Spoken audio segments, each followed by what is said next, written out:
आलमी मार्केट में तेल की कीमतों में नुमाया कमी और रुपए की कदर में इजाफे के बायस आइंदा माह पेट्रोल और हाई स्पीड डीजल की कीमतें 300 रुपए फी लीटर से नीचे आने का इम्कान है। हाई स्पीड डीजल की कीमत में 20 जबकि पेट्रोल की कीमत में 38 रुपए फी लीटर तक कमी का इम्कान है। अगर ऐसा हुआ तो यह अब तक ईंधन की कीमतों में होने वाली सबसे बड़ी कमी होगी। ताहम सवालात अपनी जगह पर बरकरार हैं कि क्या हुकूमत पाकिस्तान कोई ऐसा फैसला कर सकती है। निगरां हुकूमत इसके बरक्स फैसला भी ले सकती है, खासतौर पर डीजल की कीमतों के हवाले से, क्योंकि इस पर पेट्रोलियम डेवलपमेंट लेवी 50 रुपए फी लीटर आयद है, जबकि इस मद में पेट्रोल पर जो फी लीटर पेट्रोलियम डेवलपमेंट लेवी है वो 60 रुपए लिए जा रहे हैं। और हुकूमत का बजट हदफ और IMF के साथ किए गए वादे के तहत रवा माली साल में पेट्रोलियम डेवलपमेंट लेवी की मद में तकरीबन 869 अरब रुपए वसूल करना है। यानी ये एक चैलेंजिंग और अपहिल टास्क है हुकूमत के लिए। इस टास्क को मुकम्मल करने के लिए और IMF प्रोग्राम लेने के लिए हुकूमत के लिए ये बहुत मुश्किल फैसला होगा कि इंटरनेशनल मार्केट में बावजूद इसके कि प्राइसेस कम हो रही हैं, रुपए की कदर बेहतर हो रही है, हुकूमत इसका असर पाकिस्तानी अवाम तक पहुंचा सके। क्या हो सकता है मुमकिन तौर पर बात करेंगे। इक़्तिसादी अमूर शकील रामे साहब ने हमें ज्वाइन किया है। अस्सलाम वालेकुम शकील रामे साहब, बहुत बहुत शुक्रिया आपके वक्त के लिए। सबसे पहले तो बड़ा सादा सा सवाल है, इंटरनेशनल मार्केट में पेट्रोलियम मसनूआत की कीमतें कम हो रही हैं, क्या इसका असर आने वाले दिनों में पाकिस्तानी भी महसूस कर सकेंगे? देखिए, हमारा जो अभी तो खैर इतनी कीमतें कभी गिरने का बात नहीं हो रही। अभी तो ये शुरू चल रही थी बात कि शायद कीमतें बढ़े, मगर जो कि हमारी लोकल मार्केट पे असर होने का इस पे डिपेंड करता है कि हम टैक्स कितना कम करते हैं पेट्रोल की प्रोडक्ट्स पे। क्योंकि इस वक्त हम देखें तो हमने हैविली यानी कि टैक्स किया हुआ है इस पर अपनी पेट्रोल की मसनूआत पे, क्योंकि हमें बहुत से एप्लीकेशंस पूरी करनी है। जिस IMF हमें कह रही है कि अपना टैक्स रेवेन्यू बढ़ाओ और इस तरह के रेवेन्यू बढ़ाओ, तो हमारे पास बहुत कम एवेन्यू है जिनसे हम टैक्स कलेक्शन को बढ़ा सकते हैं। और जो पेट्रोल है इसकी जो कीमत है ये वन एवेन्यू हम कंसिडर करते हैं जिसके थ्रू डेफिनेटली हमको टैक्स को ज़रा नहीं, लेकिन देखिए ऑलरेडी टैक्स है। जैसे आपने कहा कि डीजल और पेट्रोल पर बिल तरतीब 50 और 60 रुपए पेट्रोलियम डेवलपमेंट लेवी की मद में लिए जा रहे हैं, तो इज इट इनफ? वही तो मैं बात कह रहा हूँ। आप अगर देखें ना, अगर हमें IMF का नया प्रोग्राम लेना है तो उसके तो मुताबिक तो आपको वो उसके टारगेट को मीट करना पड़ेंगे। अभी भी आप देखेंगे जो कि अभी वर्ल्ड बैंक की रिपोर्ट आई है, उसने भी कहा है कि हमारा जो फिजिकल टारगेट थे वो हम पूरे नहीं कर पा रहे। और इस तरह इस साल हो जाता है कि हमारा फिजिकल जो डेफिसिट है वो काफ़ी ज़्यादा हो, कि जो हमारा टारगेट था उससे बियॉन्ड चला गया है। उससे बियॉन्ड तो होगा ही, मगर वो कहते हैं काफ़ी ज़्यादा हो। तो जब ऐसी सिचुएशन होगी तो फिर हमारे पास क्या ऑप्शन रह जाएंगे? क्या हम IMF को कहेंगे कि हमें हमारी शराइत पे कर्ज दे दो? वो भी मुमकिन नहीं है। जहाँ हमें रिलीफ मिल सकता है वो दो चीज़ें हैं। एक तो यह है कि डॉलर की प्राइस जो है वो नीचे आए, जो कि अब डॉलर का जो रेट है ये कंट्रोल हो, एक्सचेंज रेट। नंबर एक। नंबर दो, हमारे मुल्क में इतनी ज़्यादा इन्वेस्टमेंट हो कि हमारे यानी कि जो हमारा फंड रिजर्व है वो उसमें थोड़ी सी आपको उनकी जान नज़र आनी चाहिए और आपकी इंडस्ट्री जो है चलती हुई नज़र आनी चाहिए। अब ये दो चीज़ें हो सकती हैं तो हम अपनी यानी कि रिलीफ आवाम तक पहुँच सकते हैं। ये तो फौरी तौर पर होता हुआ नजर नहीं आ रहा। तो अगर हो भी जाए तो शॉर्ट टर्म में हमें रिलीफ नज़र नहीं आ रहा, क्योंकि शॉर्ट टर्म में हमारे फाइनेंशियल क्राइसिस जो है काफ़ी गंभीर है। अभी देखें 2000 की यानी कि अभी ये ख़त्म हुआ 2023, तो दिसंबर तक हमें 10.6 बिलियन US डॉलर मेरा ख्याल कहता है हमें कर्ज में पे बैक करना है। अब वो कहाँ से आएगा? उसमें कुछ तो हम उम्मीद लगा रखी है कि शायद रोल ओवर हो जाए, कुछ हम कहते हैं कि शायद हमें और अपने दोस्त ममालिक से मिल जाए। अभी ये उम्मीदें हैं, मगर जब हम हार्ड रियलिटी देखें तो हमें भी नज़र नहीं आ रहा कि हमारे ये पैसे हम कहाँ से लेंगे। अब इस सिनेरियो में तो हमारे पास क्या बचता है कि हमें तो फिर कर्ज लेना पड़ेगा।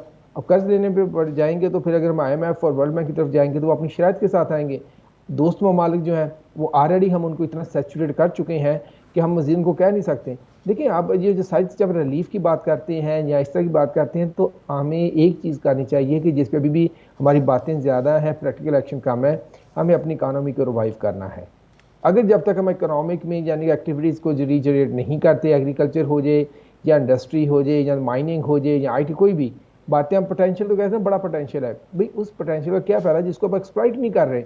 अब SIFC बनाई थी कि हम इस पोटेंशियल को एक्सप्लॉइट करेंगे, मगर आपने फिर वो ब्यूरोक्रेट्स के हवाले कर दी। ब्यूरोक्रेट्स तो माहिर होते हैं चीज़ों को एक तरफ से दूसरी तरफ घुमाने के। अब हमें अपने एक्शंस को ऐसे लेने चाहिए कि जो इमीडिएटली हमारी इकानमी में एक्टिविटी प्रोड्यूस करे, पैदा करे। जब इकानमी में एक्टिविटीज़ होंगी तो आप रिलीफ की बात कर सकते हैं, अदरवाइज ये सारी शॉर्ट टर्म बातें हैं। आपको नहीं लगता कि इकोनॉमिक एक्टिविटी तो आने वाले दिनों में स्लो डाउन हो जाएगी, खास तौर पे जो मशरिक़ वस्ता के अंदर इस वक्त क्राइसिस चल रहा है यूक्रेन रशिया के बाद, तो कैसे देखते हैं मकामी तौर पे हमारी जो इकोनॉमिक स्लो डाउन है उसके कोई खदशात हैं? देखिए, ये तो डिपेंड करेगा कि ये कहाँ तक फैलता है ये वाला जो क्राइसिस है। अगर तो ये मिडल ईस्ट के दूसरे जिन ममालिक के साथ हमारा रिलेशन है, मसलन सऊदी अरेबिया है, कतर है, दूसरे ममालिक हैं जिनसे हम बहुत ज़्यादा ऑयल भी इंपोर्ट करते हैं और दूसरे हमारे इनके साथ वैसे भी हमारे असिस्टेंस का इशू चलते हैं, वहाँ तक आता है तो डेफिनेटली फिर हमारे लिए बहुत मुश्किल हो जाएगा। या तो ये होगा कि पाकिस्तान को उनके साथ पे खड़ा होना पड़ेगा या उनकी डिफेंस में खड़ा होना पड़ेगा। डिफेंस फिर तो शायद हम कुछ सर्वाइव करते हैं, अदरवाइज़ अगर हम नहीं खड़े होते तो हम हमारे पास दूसरी तरफ से यूएस का या IMF का दबाव आता है, हम नहीं खड़े हो पाते, तो हमारे लिए ये क्राइसिस जो है कि बहुत बुरे हालात लेके आएगा। मगर ये डिपेंड करेगा कि ये क्राइसिस कहाँ तक पहुँचता है। नहीं, फौरी तौर पर किसी भी किस्म का रिलीफ एक्सपेक्ट करना, क्योंकि अभी तो उम्मीदें लगी हैं कि शायद पेट्रोलियम मसनूआत की कीमतें 300 रुपये फी लीटर से कम आ जाएंगी। आप ये समझते हैं कि ये एक्सपेक्टेशन नहीं रखनी चाहिए? क्योंकि जैसे ही महीने की 15 तारीख आ रही होती है या यकम होती है तो साथ ही इस पर जो है वो फौरी तौर पर रूमर्स भी शुरू हो जाती हैं, गुफ्तगू भी होना शुरू हो जाती है। तो अब इस महीने की 15 तारीख को क्या देखें फिर? देखें, अगर तो हम रियलिस्टिक होकर बात सोचें, अगर गवर्नमेंट को प्रेशराइज कर लिया जाए कि जनाब वो कीमतें कम करे, कर दे, एट दी एंड फिर दोबारा जब कर्ज बढ़ेगा, सारा कुछ प्रॉब्लम क्रिएट होंगे, तो दोबारा गवर्नमेंट ने आपसे ही निकालना है।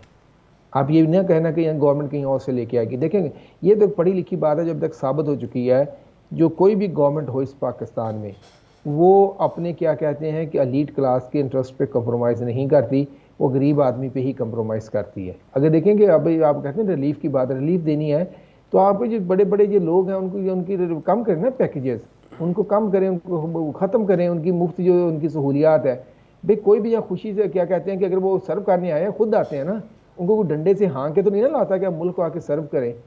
अब वो आते हैं और आके कहते हैं हमें सारी ये दो, क्या कहते हैं कि हमें सारी की सारी मुराद दो, हमें घर दो, हमें ये दो। रिसोर्स तो वहीं कंज्यूम हो जाते हैं। गरीब आदमी के लिए जब अगर कोई रिलीफ आता भी है तो बड़ा शॉर्ट टर्म होता है, और वो होता है ऐसा कि बाद में उन्हीं की हड्डियों में से निकलता है। जिस आप बात कर लेंगे, पीटीआई गवर्नमेंट के आखिरी दिन थे, उन्होंने पेट्रोल भी बिल्कुल कम कर दिया, उन्होंने हर चीज़ की कीमत कम कर दी, ये बहुत अच्छा अवाम दोस्त। मगर बाद में वही अवाम को भुगतना पड़ा कि वही जो कि हम 200 को लेने को तैयार नहीं था, हमें 300 से ऊपर भी जाना पड़ा। तो देखें, यहाँ तो हमें ये है कि अगर हम सस्टेनेबल चेंज चाहते हैं तो गवर्नमेंट, लेकिन फिर जो बात आप एक्सपेक्ट कर रहे हैं वो यही है कि अवाम इस बार फिर अवाम ही कुर्बानी दे। एलीट तो अपने वसाइल छोड़ने के लिए तैयार नहीं है, हमें ही सेक्रीफाइस करना पड़ेगा। ये कुर्बानी नहीं है, ये आप पे इम्पोज कर दी गई है कि जिसको आप कह दिया था आप कुर्बानी दें, और हम हंसे खुद कहते पर नहीं हम कितनी बड़ी कुर्बानी दे रहे हैं इस मुल्क के लिए।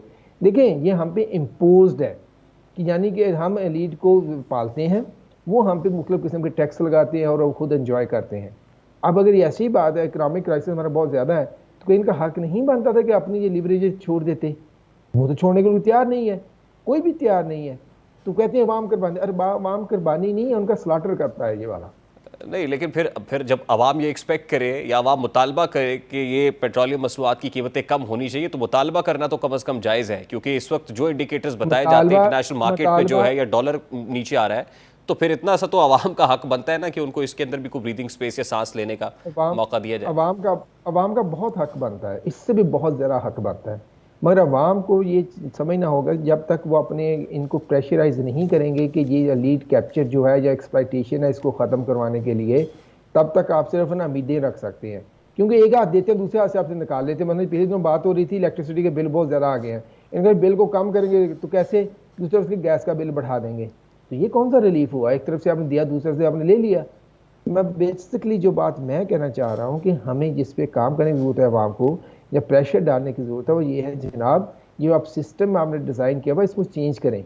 जो एक्सप्लॉइट की जो कि अलाल सिस्टम जो हमारा लीड की तरफ जाता है, हम देखें UNDP की रिपोर्ट थी कि 2 ट्रिलियन रुपीज़ तो हम सालाना लीड हमारी सब्सिडीज खा जाती है। अब 2 ट्रिलियन को निकाल के आप अवाम पे लगाएं तो देखें अवाम कहाँ की कहाँ जाएगी, इकॉनमी कहाँ की कहाँ जाएगी। इन चीज़ों पे हमें फोकस करने की ज़रूरत है, राइदर कि हम छोटी छोटी चीज़ों पर थोड़ा सा हमें 5 रुपये का रिलीफ दे दो, 10 रुपये का रिलीफ दे दो। ठीक है, बहुत बहुत शुक्रिया शकील रामे साहब आपके वक्त के लिए।